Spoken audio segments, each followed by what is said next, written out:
Florida Democratic Congresswoman Sheila Cherfilus-McCormick resigned from Congress today. Her announcement came right before a House Ethics Committee hearing to decide how she should be sanctioned for more than 24 campaign finance-related violations. Cherfilus-McCormick also faces federal charges for allegedly stealing nearly $5 million in COVID relief funds, but she has pleaded not guilty. Taurean Small joins me now from Capitol Hill. And Taurean, wow, this was a pretty big announcement here. What more are we learning about the Congresswoman's resignation?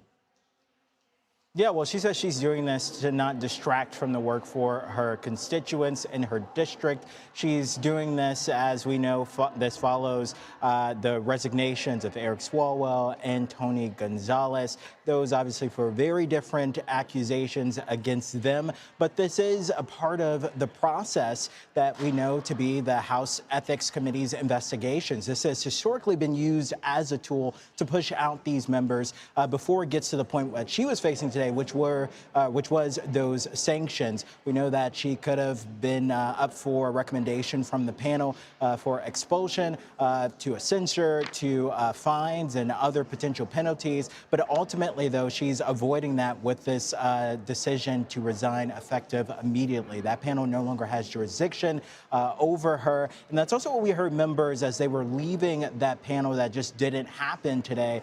They said that while they are, quite miffed at the idea that they won't be able to hear from her attorney who was present about defense against sanctions, they ultimately, and this is coming from Mark DeSaulnier from California, he ultimately believed that she did the right thing by stepping down so that the rest of their work can continue. And I should say there still are calls for other members to be ousted, including Representative Corey Mills. Representative Nancy Mace, the Republican from South Carolina, has been angling to get him out. He in turn said that he would want to push her out for allegations against her, which is something that left Speaker Mike Johnson in a tizzy. He said, hold on, let's let this ethics investigation pan out before we head to that. So it's quite messy here on the Hill, Nicole, but we know that this doesn't necessarily stop here.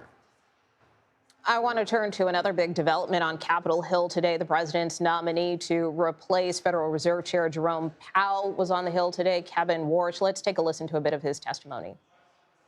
Let me be very clear.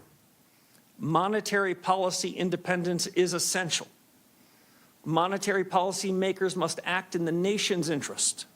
Their decisions the product of rigor, deliberation, and unclouded decision-making. I'm committed to ensuring that the conduct of monetary policy remains strictly independent.